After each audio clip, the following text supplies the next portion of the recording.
Hey guys, happy Saturday to everybody. Happy weekend. I wanted to pop in, make a video. This is going to be another in my little series of questions since most of you seem to be pretty interested in hearing some of the questions I got because of due to the Reborn article, all that. So I got some interesting questions, so I'm going to answer them here in the Confessions of a Reborn Mommy little series I'm doing. So this question that was posted by a non-collector. This was by a non-collector. I had to think because I've got a whole list of questions that I wrote down that I want to eventually get to. But this one is, do the dolls ever overtake your life? As in, do they spill over into affecting your personal life? And I don't know whether they meant it in a positive way or a negative way. I'm guessing in a negative way, like overtaking, the wording just seems like it means a negative thing, as in does it get out of control? So I'm going to interpret it the way I think that the person intended it to be.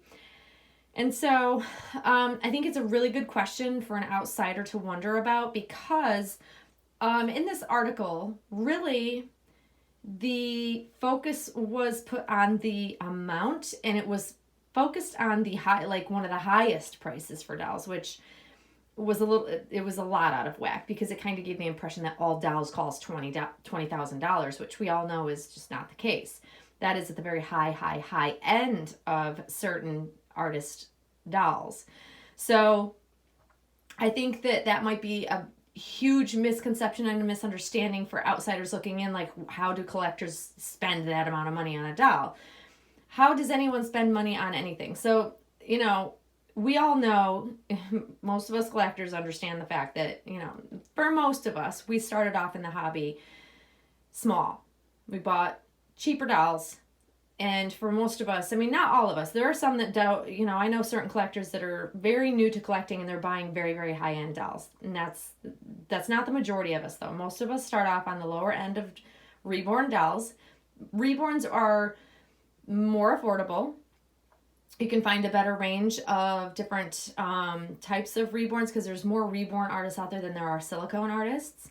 It's also cheaper to make the doll overall compared to a silicone doll. Her hair's standing up. It's bugging me. Sorry, guys.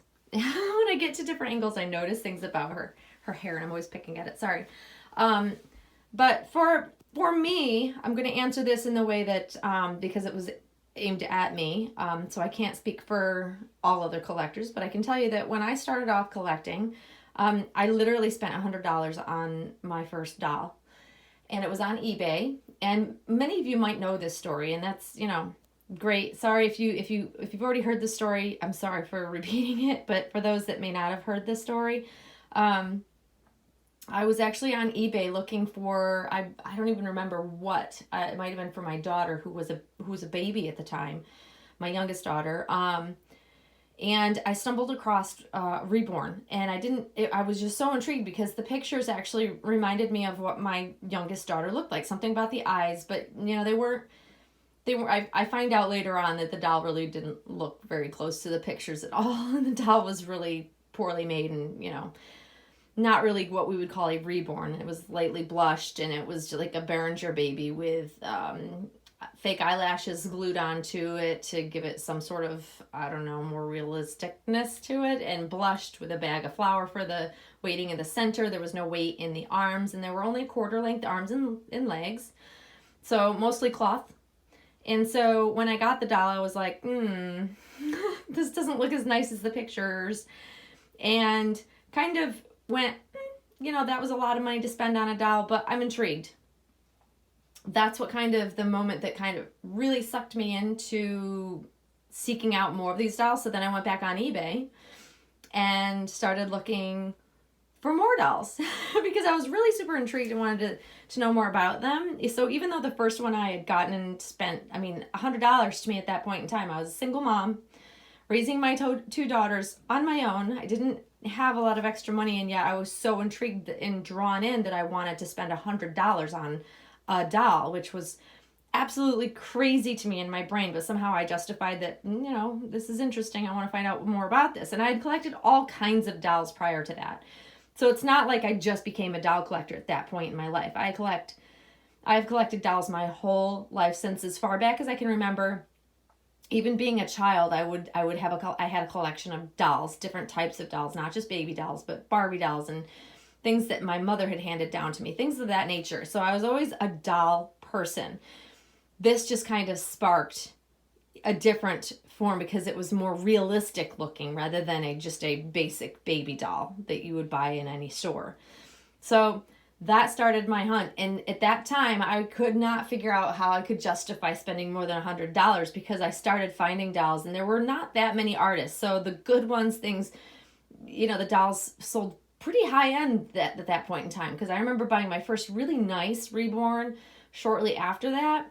And I say really nice in comparison to like the first one I got. Like it was truly reborn with rooted hair. I had never seen rooted hair because the first Reborn had a glued mohair wig. And my first what I would call true Reborn, I spent probably right around $500. And I believe I did it on a layaway plan and I had to pay over time because I single mom, had to plan out my spending, right? And so for me, it just literally grew. So, I've never allowed, I think earlier on in my collecting for the realistic Reborn dolls, once I found really good artists I wanted to buy from, of course, I feel like there was moments where, I felt like my spending got a little out of hand because I was buying so many dolls, not at necessarily all high-end prices, but there are times where I was very tempted to spend, over my budget, because I was never one to want to be in debt for dolls. I spend money I have. I don't put a doll on a credit card. I don't do any of that stuff. I buy with financial, money in hand. So that is how I have kept myself kind of tamed, so to speak. But early on, the first couple of years, probably the first 3 or 4 years, I was buying a lot of Reborn dolls. I was figuring out what I liked because then it suddenly grew and there were more and more artists that were popping up that were super talented and more people were doing realistic rooting of hair. And then I'll remember, this was in 2008, I want to say. One of the first rooted and painted haired babies. It was like the perfect combination, the first one that I had seen. And it was done so beautifully that this doll looked so realistic in the pictures. It was my first really huge purchase. And when I say huge, I'm talking thousands. Because apparently everybody wanted one. Because the pictures were so good. And I will tell you that was the first time that I took the plunge. And I figured out how to sell a lot of the dolls that I had and had the money in hand. So I, once again, always sold to buy. That was how I kept myself in check. And I wouldn't overspend and, dip into funds that were for my household or for my family, that type of thing. I was very regimented. Part of my OCD. But I remember being able to bid the highest I'd ever bid on an eBay auction. And it was the scariest. To this moment in time, I can tell you that was probably the scariest purchase I had ever made because I had spent more than $4,000 on a Reborn doll. And that's that long ago. So in today's standards, if you were to do the equivalent, we're going even higher in price, I think, what it would have been equivalent to today. But let me tell you guys, when I got that doll, it was like the moment it was for me. She was beautiful. She was also a very big fan favorite on Doll Fan Forum because that's where I shared all my dolls because, Facebook wasn't around. YouTube wasn't around. Like, I don't remember when these platforms started, but I was not on them. And I loved that doll. I named her Melody. If people have known me long enough and can think back far enough that have followed me, that was on Doll Fan, which a couple of you might remember, Little Miss Melody with the painted hairline and rooted hair. She was amazing. She was like my first dream baby, I think, that I had actually been able to want and get, and spent so much money on it, but I was fine with it because she was worth it to me, because she was really the first Reborn, because I had been seeking out certain quality of Reborn that felt realistic to me in person, and she was the first doll that did that for me. I held on to her for a good period of time, considering how many that I used to buy and sell.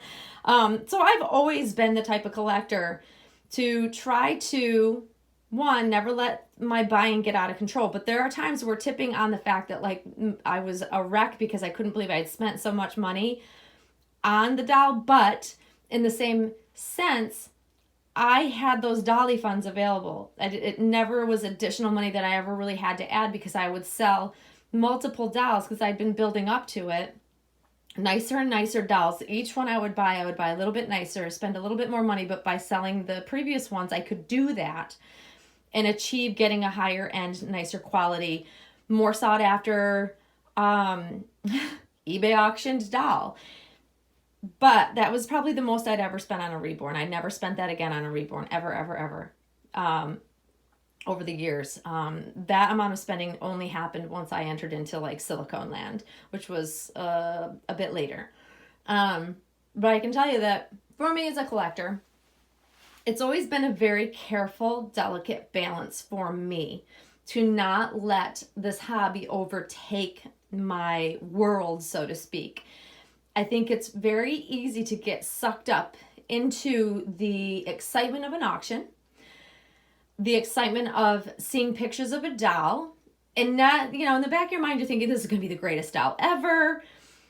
I can't wait to get this doll home. It's going to be like having a real baby in the house. And 99% of the times I ever bought a doll, I was usually disappointed in some way when they showed up in person. It was rare that I wouldn't find something wrong with the doll that bothered me or I just didn't like or didn't seem realistic. And that is something as part of my Reborn collecting journey. And it's taken me many years, because if I didn't like the doll, I didn't hold on to the doll. I mean, there was dolls I kept for periods of time, several months at a time, that I didn't love, but I hadn't spent a ton of money. So, for me to keep them for a period of time. But the only dolls I still currently have that are that old, like, I don't hold on to things, because if another collector can enjoy them, that's how I look at it. But I'm also freeing up money to buy something else that I really, really want. So I only have my very first Reborn and other collectible dolls, but that's the only Reborn and the dolls I had made for my daughters, which are also older Reborns when they were younger. Those are the dolls that I've kept. Other than that, like what you see in my collection and that in my one-of-a-kind Amy Webb. But I don't hold on to dolls just because, I don't know. I feel like I don't have room. It frees up funds. It's a very thought out, methodical type of process in how I collect. And some of you will understand that, some of you will not. And depending on where you are in your collecting, I've said this many times in many videos, that during the journey of collecting Reborn dolls and figuring out what you love, you will go through highs and lows of buying and selling. I think that's very natural. I think it's the important part of collecting, so that you do figure out what you like, because until you experience it in person, you don't really know. And that could be right down to the type of hairstyle you like. It could be the type of eyes, open or closed eyes. It could be, do I like silicone? Do I like vinyl Reborns? Do I like both? Do I like all mediums? Do I like bent legs? Do I like straight legs? Do I like full limbs on a vinyl Reborn? Like, there's so many variations to dolls and how they're made, how they're painted, what style of painting do you love, because there's so many varying kinds depending on the artist that you really seem to enjoy more of. And until you experience it, you may not realize it. So I think that it can be very easy to get out of hand, but for me as a collector, I've never allowed it to.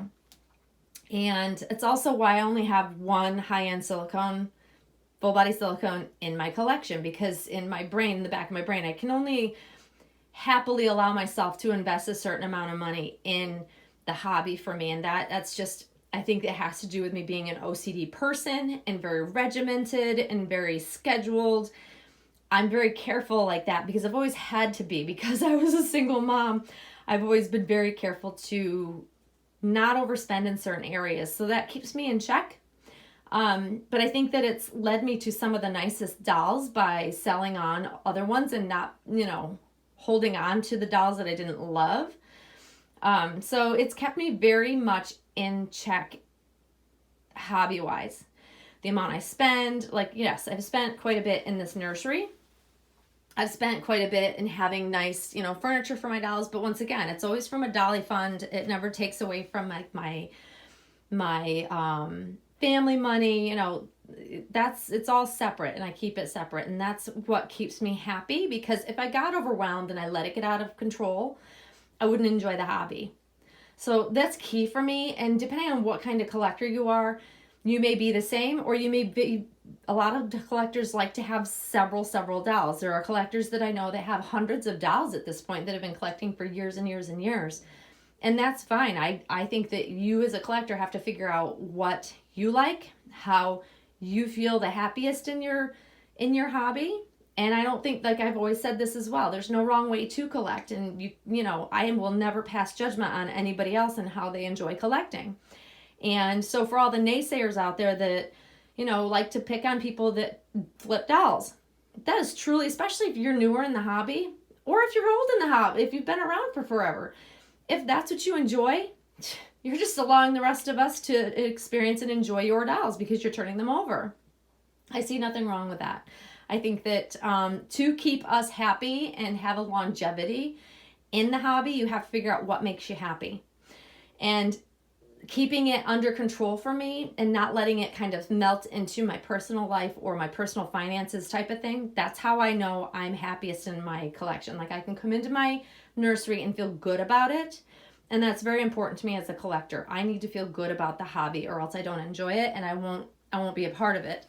The day that I lose interest will be probably, hopefully never, but it would be due to being overwhelmed, feeling like I've spent too much money. Because if I spend too much money on anything, I don't enjoy it, period. That's why I've let go of certain dolls in the past. If I don't feel good about it, I just can't hold on to them. But that's me. That's only me and my personal feelings about collecting. Not all collectors are like that. And, I try very hard to keep it very well balanced. Even right down to the amount of time I spend in my nursery. I am very regimented. If I'm busy and I have other commitments, I don't put my doll hobby in front of those things. Most everything else comes before my dolls. When everything else is done, then I get to have some happy time with my dolls, if that makes sense. So it was a great question. Hopefully you guys enjoyed the answer, because I think that as different collectors will watch and hear this video and listen to my thoughts, you may feel absolutely 100% opposite of how I feel, but that's how we all are. We all have differences. We all feel differently about collecting, and I'm loving hearing other people's feedback about how they collect, what type of collector they are. I love hearing about all the different styles of collecting, because we're all so different. And it's very cool to hear people's different stories of how they fell into the hobby and how do they manage to keep it, under wraps and not spend too much money. Or maybe once in a while you have spent too much money and, learned a lesson from that. Like, we all learn from different experiences, but I'll tell you, I try very hard not to let it seep into my personal life, because then that would go downhill for me very quickly. And for me, it's all about enjoyment. And I am able to do that because it's well balanced. Financially, time spent, all of it has to be very well balanced for me to be happy. So that's my answer, guys. Another good question. There'll be more. There's some really good questions that people posed, and for outsiders looking in, it's good for them to understand a collector's perspective, because they don't get it and they may not collect anything. I know many people that don't have any type of hobby, which blows my mind, but it apparently is a thing. But there's little Monroe. She's wearing this beautiful little basic white Next sleeper, and on her chest it just has a little cloud that says hello. So there's my sweet girl. And I'm always casting a dang shadow, my apologies. But I hope you guys are all having a great start to your weekend. I have just now, it's, 1 o'clock, and I'm just now able to spend some time in here. And it's been a busy week for me. It's been a very hectic week, so I'm going to do a little bit of probably, I'm getting ready for spring stuff. So I'm trying to organize drawers and things like that and make sure that this is a clean, happy space. So I'll probably work on that for a little bit today. And then I might come back tomorrow and do an outfit change for Eloise, because she's overdue for one. So enjoy your day, guys. Thank you for joining me as always. If you made it to the end, thank you for hanging in there. And Miss Monroe and I will see you all very soon. Thanks for watching, guys.